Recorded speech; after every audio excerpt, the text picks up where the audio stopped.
Buenos días, tardes o noches, queridos compañeros de la Universidad Yacambú y respetados profesores. Mi nombre es Carlos Cirera y en esta ocasión vengo a exponerles sobre la ética profesional y la etiología de los factores tanto exógenos como endógenos en el ámbito psiquiátrico. Repasando un poquito mejor lo que vamos a hablar, les desgloso mi tabla de contenido donde vamos a tocar tres temas. Vamos a tocar los factores psiquiátricos exógenos y endógenos, qué son y cómo se diferencian entre sí, la importancia de los neurotransmisores y la ética del psicólogo en el manejo de la psicología infantojuvenil. Entonces, factores psiquiátricos exógenos y endógenos, ¿qué son? Aquí hablamos de la clara diferencia entre lo que es algo que ocurre por factores externos a nosotros y también lo que ocurre por los factores internos. ¿A qué me refiero? Como dice aquí, los factores exógenos son influencias externas al individuo que pueden afectar su salud mental. Estos pueden ser traumas, estrés familiar, abuso, negligencia o factores socioculturales. Es decir, los factores exógenos son todas aquellas causas de una enfermedad psiquiátrica que vienen del exterior, que no vienen en nuestro cuerpo, o sea, no vienen ni siquiera en nuestro sistema cognitivo, no viene en nada que tenga que ver a nivel personal, sino que viene de distintos estímulos, distintas situaciones, acciones que ocurren en el exterior de la persona. Como lo dice bien aquí, por ejemplo, un trauma, la pérdida de un familiar que fue muy chocante, eso puede derivar a neuras psiquiátricos que vienen dados por una situación externa. O como lo dice el ejemplo que yo coloqué aquí, un ambiente de abuso puede desencadenar trastornos de ansiedad o depresión. Todos estos son factores exógenos que provocaron esto. Por otro lado, los endógenos, estamos hablando ahora sí de a nivel, puede ser químico del cuerpo, a nivel genético. Dice, son de origen interno vinculados a la genética, alteraciones biológicas o anomalías en el sistema nervioso. Como por ejemplo, tenemos estudios que dicen que algunos trastornos como el autismo tienen una base genética que puede influir en su aparición o en su no aparición. Aquí estamos hablando pues ya de algo a nivel interno. Ahora vamos a hablar sobre la importancia de los neurotransmisores. Hablar de cómo funciona el cerebro humano es un tema tan interesante porque mucha gente no entiende o no comprende o no sabe cómo es realmente el cerebro humano. El cerebro humano tiene una serie de marañas llamadas neuronas alrededor. Imagínense como en un plano un montón de puntos dispersados por ahí. Y las neuronas se conectan entre sí cada vez que llevamos a cabo un proceso cognitivo de relevancia para el cerebro. Y se une a través de energía. Estos se llaman redes neuronales, las que conectan una neurona con otra neurona. De esas conexiones de redes neuronales, las neuronas segregan sustancias que provocan cosas en nosotros, provocan cosas a nivel tanto personal, de personalidad, como en nuestro cuerpo, cambios físicos también pueden ser. Este, como dice aquí, los neurotransmisores son químicos que transmiten señales en el cerebro y están relacionados con las emociones y el comportamiento. Entonces, por ejemplo, hablemos de algunos de los neurotransmisores más importantes.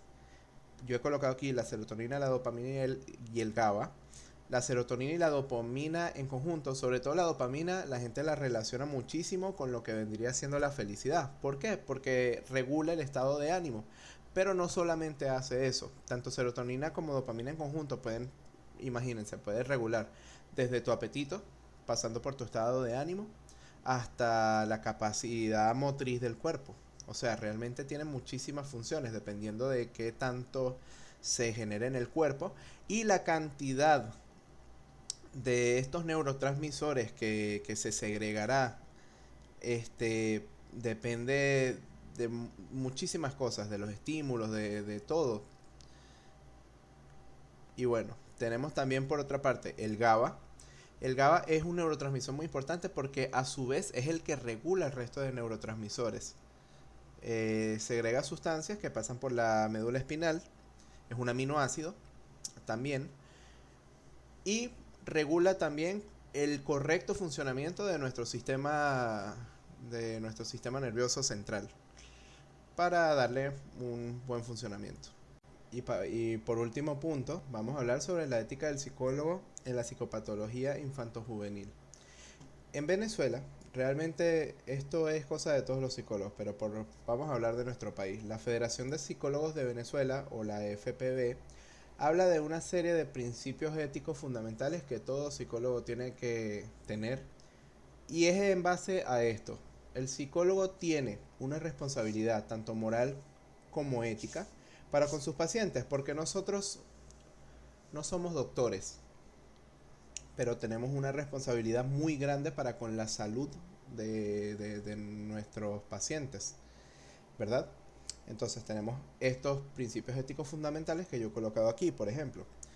Confidencialidad. Es esencial proteger la privacidad del niño o del adolescente.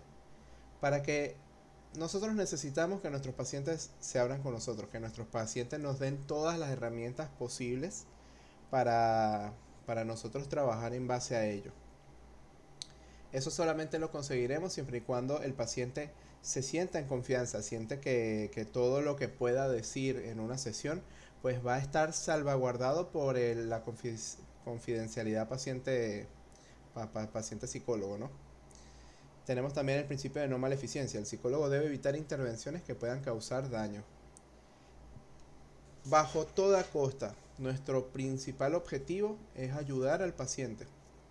No podemos hacer ningún tipo de intervención que pueda resultar excesivamente traumante, excesivamente dolorosa, excesivamente que pueda hacer daño a lo que queremos salvaguardar, que bueno, dependiendo del caso puede ser una u otra cosa, pero por ejemplo, salvaguardar la integridad de un paciente que sea infantil, juvenil, la integridad de un niño, su inocencia, todos esos factores que se encuentran en la infancia y en los juveniles hay que salvaguardarlo. Tenemos el consentimiento informado. Es clave involucrar a los padres o tutores legales en las decisiones terapéuticas. Por supuesto, ya que estamos hablando de menores de edad, esto también tiene su parte legal, por supuesto, pero es parte de nuestro trabajo también, pues nosotros tenemos el deber como psicólogos de involucrar a los padres en todas las cosas que el niño dice, en todas las cosas que el niño hace, y también sobre sospechas, etcétera. Todo, todo para que los padres formen parte de ese proceso de sanación de la persona. Esto adaptado a un contexto infantil. Simplemente es lo que digo aquí. El manejo terapéutico debe ser sensible a la etapa de desarrollo, utilizando herramientas como juegos o dinámicas adaptadas. Hay muchísimas maneras de llegarse a una terapia psicológica que pueda resultar efectiva para una persona. Eh, por supuesto, esto depende tanto del tipo de persona, pero en este caso pues estamos hablando directamente de cómo afecta tanto a un niño como a un adolescente. Porque si bien son etapas de la vida muy cercanas entre sí, son totalmente distintas.